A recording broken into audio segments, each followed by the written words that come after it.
क्या 1 2 3 4 5 को 11 से भाग देना और जांच करना संभव है? इसमें 30 सेकंड से अधिक समय लगेगा। क्या आप मन ही मन में उत्सुक हैं कि इस सवाल को हल करने का कोई दूसरा तरीका है? इस पाठ में हम भाग के नियम व संख्याओं का गुणनखंड करने के बारे में जानेंगे।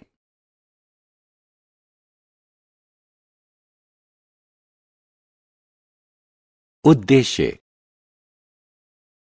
इस पाठ के अंत में आप निम्न करने में सक्षम हो जाएंगे। 2, 3, 5, 10 और 11 से विभाज्यता की जांच करने के नियम समझना, अभाज्य संख्याओं को परिभाषित करना, भाज्य संख्याओं को परिभाषित करना, अभाज्य गुणनखंड समझना। 2 से विभाज्यता।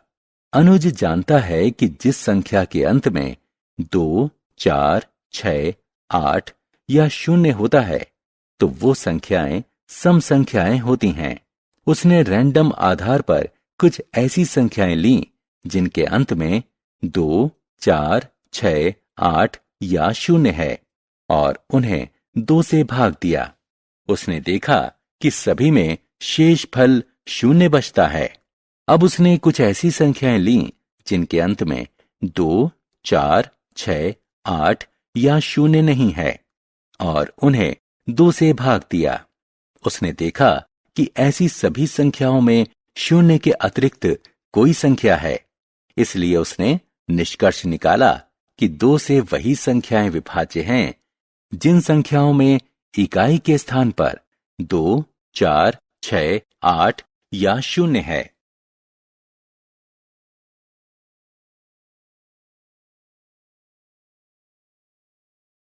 तीन से विभाज्यता। संख्या 3 से विभाज्य है या नहीं, ये जानने के लिए हम पहले वाला नियम नहीं अपना सकते। आप देखेंगे कि ऐसा क्यों है। 33 के अंत में 3 है, जबकि इसे 3 से विभाजित करने पर शेषफल 0 प्राप्त होता है। इसलिए 363 3 से विभाज्य है। 473 के अंत में भी 3 है, लेकिन जब इसे 3 से विभाजित किया जाता है तो शेषफल 2 बचता है। इसलिए 473 3 से विभाज्य नहीं है। इस तरह स्पष्ट है कि 3 से विभाज्यता जांचने के लिए एकदम अलग नियम होगा। यह जानने के लिए कि संख्या 3 से विभाज्य है या नहीं, उस संख्या के अंकों का योग करें। उदाहरण के लिए 363 की 3 से विभाज्यता जांचने के लिए हम 3, 6 और 3 का योग करते हैं। हमें योगफल 12 प्राप्त होता है और 12 3 से विभाज्य संख्या है। अब 4, 7, 3 के अंकों का योग करें। योगफल 14 प्राप्त हुआ, जो कि 3 से अविभाज्य संख्या है।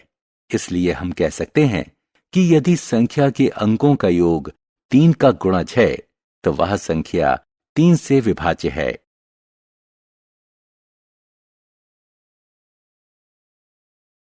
पांच और 10 से विभाज्यता। अनुज को किसी संख्या की 5 से विभाज्यता की जांच करना बहुत आसान लगता है। वो संख्याएं जिनके अंत में 5 या 0 है 5 से विभाज्य हैं। कोई भी वह संख्या जिसके अंत में 0 है वह 10 का गुणज है, इसलिए वह 10 से विभाज्य है। इसलिए कोई संख्या जिसके इकाई के स्थान पर 0 या 5 है तो यह 5 से विभाज्य है, और कोई ऐसी संख्या जिसके इकाई के स्थान पर 0 है तो वह संख्या 10 से विभाज्य है। 11 से विभाज्यता। मान लें कि संख्याएं 132, 1562, 2717 और 83919 है। ये सभी संख्याएं 11 से विभाज्य हैं और इसे भाग की सीधी विधि द्वारा जांचा जा सकता है।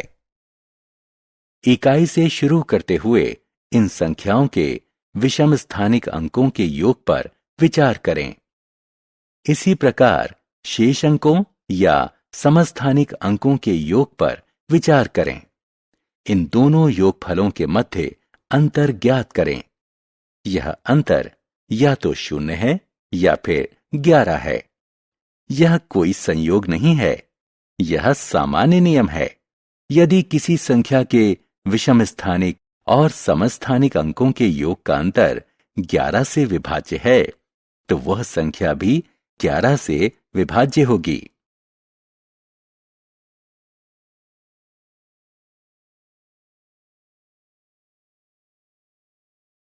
अभाज्य संख्याएं और भाज्य संख्याएं। संख्या 1 को देखें।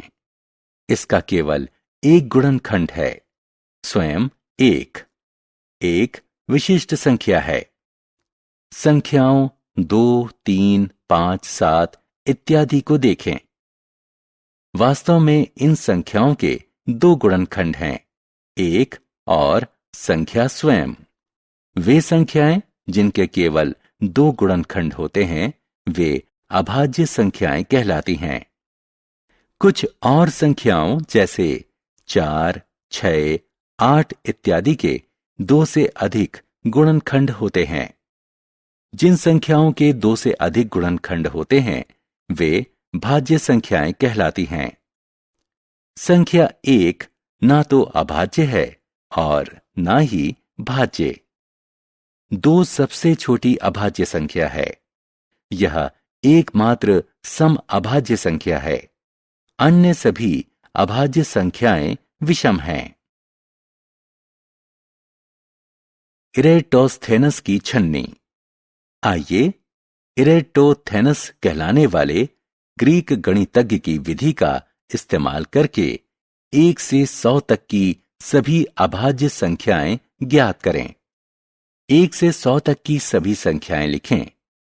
1 को काट दें क्योंकि 1 अभाज्य संख्या नहीं है। 2 के ऊपर गोला बनाएं। उसके बाद 2 को छोड़कर 2 के सभी गुणजों पर क्रॉस लगा दें। अब आप देखेंगे कि पहली बिना क्रॉस की संख्या 3 है। 3 के ऊपर गोला बनाएं और 3 को छोड़कर इसके सभी गुणजों को क्रॉस करें। अगली बिना क्रॉस वाली संख्या 5 है। 5 के ऊपर गोला बनाएं और 5 को छोड़कर 5 के सभी गुणजों पर क्रॉस लगाएं। अगली बिना क्रॉस वाली संख्या 7 है।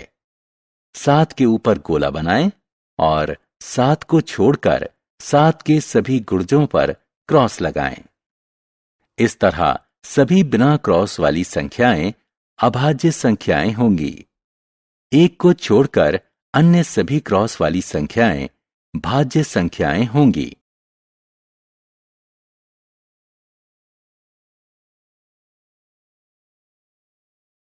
अभाज्य गुणनखंड।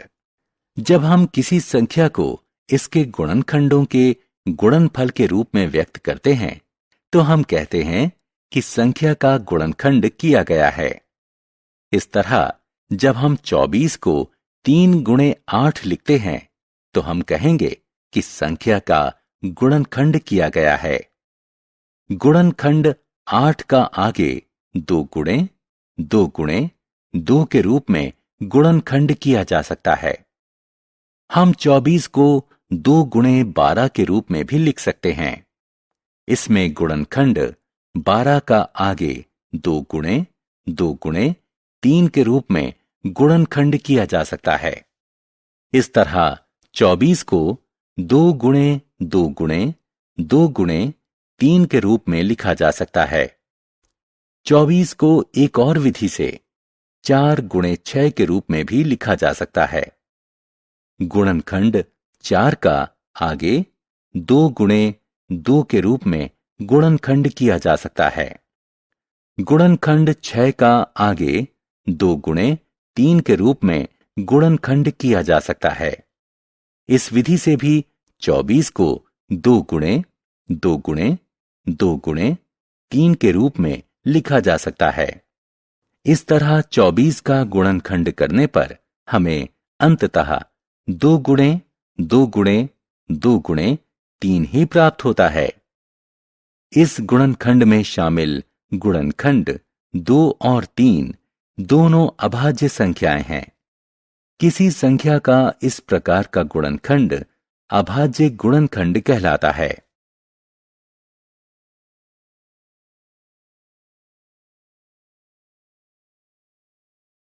सारांश। आइए हमने जो कुछ सीखा है उसे संक्षेप में दोहराएं।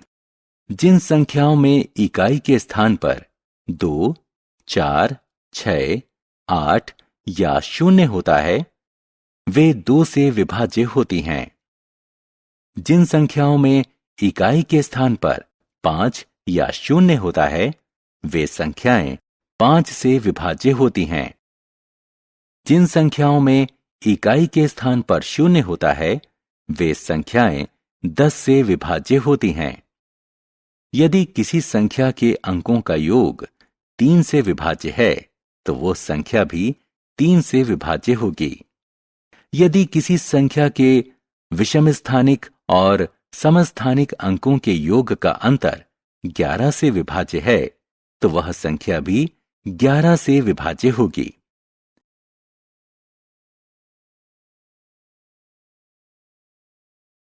दो गुणनखंडों वाली संख्याएं अभाज्य संख्याएं कहलाती हैं। 2 से अधिक गुणनखंडों वाली संख्याएं भाज्य संख्याएं कहलाती हैं। एक विशिष्ट संख्या है। यह ना तो अभाज्य है और ना ही भाज्य। संख्या 2 सबसे छोटी अभाज्य संख्या है। यह एकमात्र अभाज्य सम संख्या है। अन्य सभी अभाज्य संख्याएं विषम हैं। किसी संख्या को इसके अभाज्य गुणनखंडों में व्यक्त करना इसका अभाज्य गुणनखंड कहलाता है।